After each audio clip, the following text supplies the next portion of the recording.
Dalam khazanah kepercayaan dan ramalan yang berkembang di kalangan masyarakat Jawa, terdapat keyakinan tentang adanya 7 pemimpin Indonesia yang memiliki makna dan ramalan spesifik.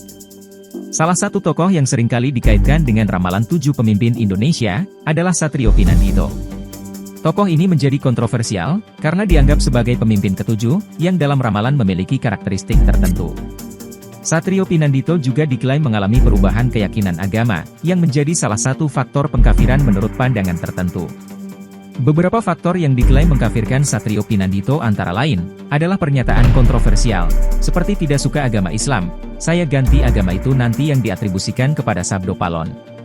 Selain itu, pernyataan permisi dulu Sang Prabu, saya mau cari anak bermata satu yang diucapkan oleh Sabdo Palon, juga menjadi bagian dari narasi ini. Akhirnya terdapat juga klaim, bahwa Jayabaya menyatakan, itulah asuhannya Sabdo Palon yang memperkuat pandangan, bahwa Satrio Pinandito akan memiliki pengaruh yang kontroversial.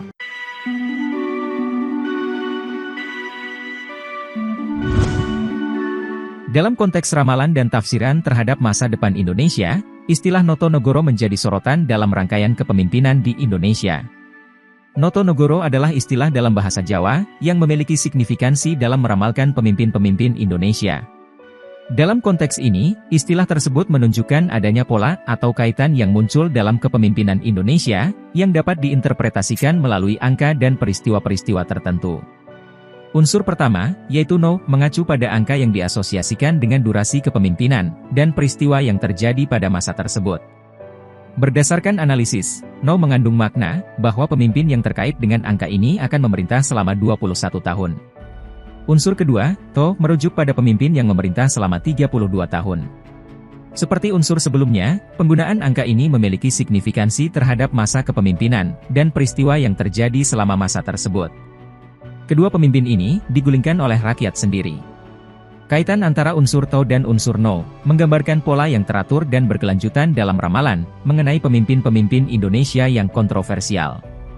Dengan menggabungkan unsur No dan To, istilah Notonegoro memiliki implikasi, bahwa pola kepemimpinan yang diidentifikasi dalam ramalan ini, akan terjadi secara berurutan. Meskipun dalam narasi awal ada penyebutan mengenai pemimpin ketujuh yang diprediksi akan muncul dan memiliki karakteristik tertentu, istilah Notonegoro memberikan pandangan lebih luas mengenai pola kepemimpinan, dan peristiwa yang berkaitan dengan pemimpin-pemimpin tersebut. Jadi, siapa pemimpin kontroversial berikutnya yang mengalami nasib serupa? Selama ini banyak yang menganggap, bahwa pemimpin selanjutnya harus berakhiran No, Go, atau Ro. Namun ternyata tidak begitu. Pemimpin selanjutnya bukanlah seorang individu, namun, pemimpinnya adalah negoro. Sabdo Palon, sosok misterius yang kerap dihubungkan dengan ramalan Jayabaya, memiliki peran sentral dalam narasi yang berkaitan dengan masa depan Indonesia.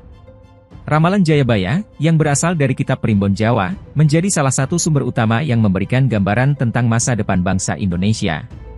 Dalam konteks ini, Sabdo Palon diidentifikasi sebagai tokoh yang memiliki wawasan spiritual, dan pengetahuan yang akan berpengaruh besar terhadap arah peristiwa-peristiwa yang dijelaskan dalam ramalan Jayabaya.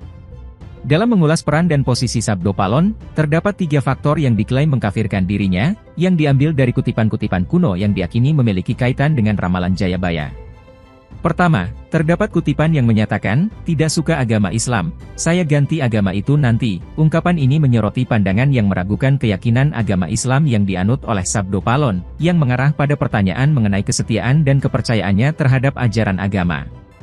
Kedua, kutipan lain menyebutkan, permisi dulu Sang Prabu, saya mau cari anak bermata satu. Ungkapan ini mengisyaratkan, bahwa Sabdo Palon memiliki tujuan yang lebih besar, yaitu mencari sosok anak bermata satu yang memiliki makna tersendiri dalam konteks ramalan dan prediksi masa depan.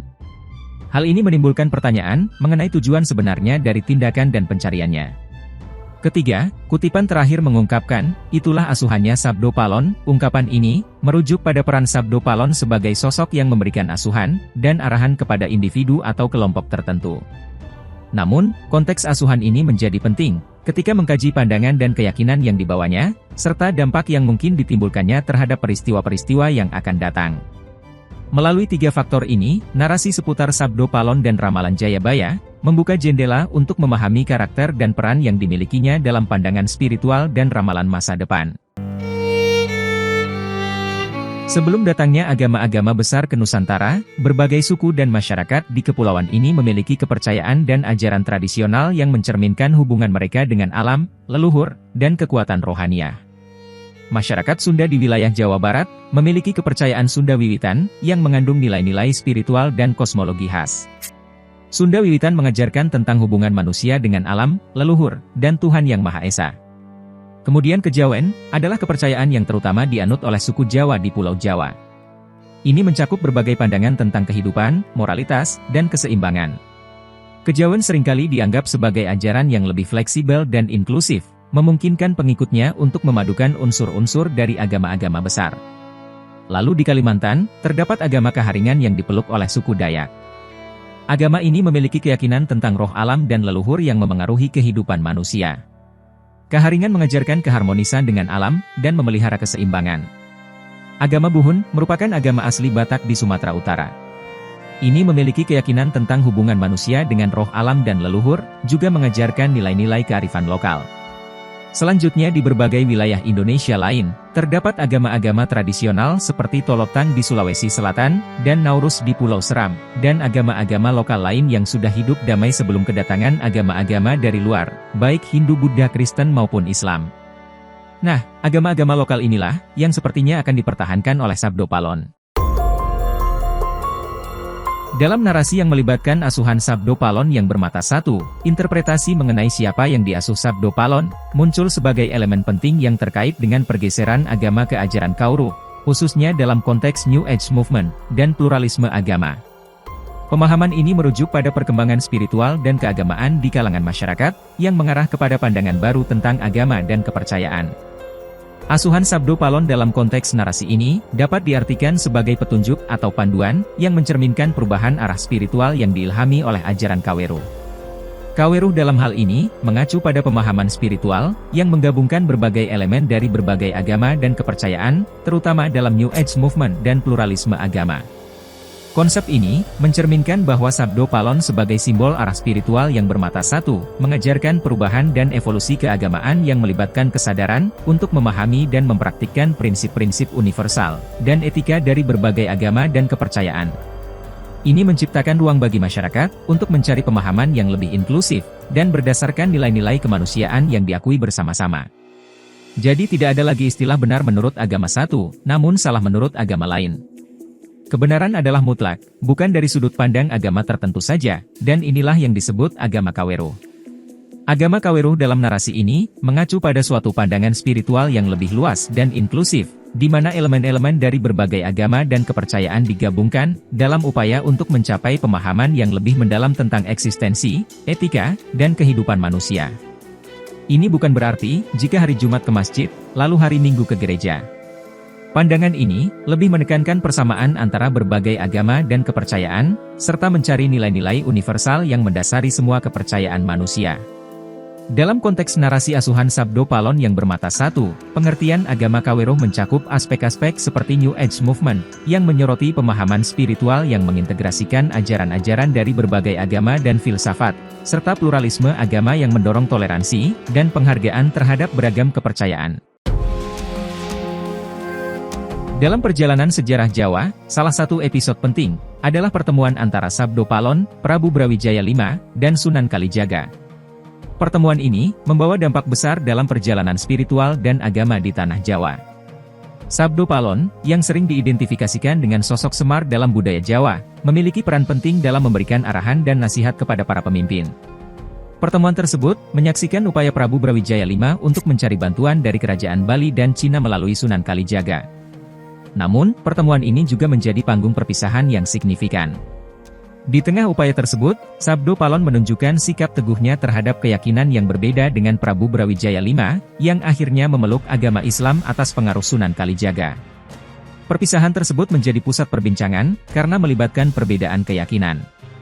Sabdo Palon menolak untuk mengikuti jejak Prabu Brawijaya V dalam memeluk agama Islam. Dia merasa bahwa Prabu Brawijaya V telah terlanjur terperosok dan kehilangan jati diri Jawa. Sikap ini tercermin dalam ucapan Sabdo Palon yang hendak mencari asuhan yang bermata satu. Pernyataan "saya mau mencari asuhan yang bermata satu" oleh Sabdo Palon, merupakan salah satu ungkapan yang penuh misteri dalam ramalannya. Dalam Islam, khususnya dalam konteks akhir zaman, pernyataan ini juga dapat dihubungkan dengan konsep Al-Masih Dajjal, yang memiliki satu mata yang buta. Al-Masih Dajjal dalam Islam, justru dianggap sebagai fitnah besar yang akan datang menjelang hari kiamat. Ada banyak hadits yang merinci ciri-ciri dan sifat-sifat Dajjal, termasuk fakta, bahwa dia memiliki satu mata yang buta. Dajjal dianggap sebagai fitnah besar, yang menguji iman manusia dengan melakukan mukjizat-mukjizat palsu, dan mencoba untuk menggoda orang-orang untuk mengikuti kebohongannya. Tujuan yang sebenarnya, mengenai agama dan kebudayaan. Dalam literatur yang menceritakan tentang Sabdo Palon, terlihat adanya dorongan untuk mengubah, atau meratakan agama-agama yang ada. Konsep ini mengandung implikasi besar terhadap perubahan pandangan agama, dan kebudayaan di masyarakat. Pernyataan bahwa banyak orang Jawa meninggalkan agama Islam, dan beralih ke agama Kawero, menciptakan ruang untuk pemahaman, bahwa Sabdo Palon berusaha untuk membawa harmoni antara agama-agama yang ada, dan mengajak manusia untuk kembali ke akar kepercayaan lokal, yang adem ayem sebelum agama baru berdatangan. Implikasi ini, juga mencerminkan dinamika sosial yang berbeda pada saat itu. Tren pluralisme agama dan pencarian akan kebenaran yang universal, dapat diidentifikasi dalam pandangan ini. Dalam pengertian ini, Sabdo Palon tampaknya ingin membawa pengertian yang lebih luas, tentang spiritualitas dan koneksi dengan Yang Maha Kuasa, terlepas dari batasan agama formal. Maka dari itu banyak yang menafsirkan, bahwa anak asuh Sabdo Palon bukanlah Dajjal, melainkan lawan dari Dajjal, Satrio Pinandito Sinisihan Wahyu, alias Imam Mahdi. Pernyataan Sabdo Palon mengenai mencari asuhan yang bermata satu, dapat diartikan sebagai penegasan terhadap pentingnya mengikuti satu pandangan yang teguh, dan prinsip yang tidak goyah. Kaitannya dengan konsep Dajjal dalam Islam, dapat dilihat dari fakta, bahwa Al-Masih Dajjal memiliki ciri fisik satu mata buta, yang juga bisa diartikan sebagai kontras dengan sesuatu yang memiliki mata satu pandangan, atau satu prinsip, yang berarti keyakinan yang kokoh. Sebagai kesimpulan, kita telah menjelajahi berbagai elemen dan fakta yang membentuk cerita kompleks tentang Dajjal, Imam Mahdi, dan peran Sabdo Palon dalam ramalan serta kepercayaan Jawa. Dari sumber-sumber sejarah dan ramalan, kita mendapatkan pandangan yang menarik tentang kedatangan Dajjal, dan tokoh penting dalam konteks asuhan oleh Sabdo Palon. Ramalan-ramalan kuno, seperti yang disampaikan oleh Ronggowarsito dan Jayabaya, memberikan gambaran mengenai pemimpin-pemimpin Indonesia tentang Notonegoro yang diyakini memiliki makna terkait pemimpin Indonesia. Dari sini kita mengetahui, bahwa yang nanti memimpin bukanlah seorang individu, melainkan negoro, atau rakyat itu sendiri. Hal ini bukanlah hal yang tidak mungkin, mengingat, evolusi konsep sosial telah membawa perubahan mencolok, dulu dipimpin oleh kepala suku yang memerintah, kemudian dipimpin raja-raja yang mengklaim keturunan dewa, hingga transisi menuju bentuk republik yang dipimpin oleh presiden. Tentunya kita masih ingat, beberapa pemimpin bahkan di Indonesia, bisa digulingkan oleh rakyat sendiri. Dalam dinamika ini, tampaklah harapan yang semakin tumbuh, bahwa masa depan mempertemukan puncak kemajuan dengan pemerintahan yang mewakili aspirasi, dan kehendak rakyat secara menyeluruh.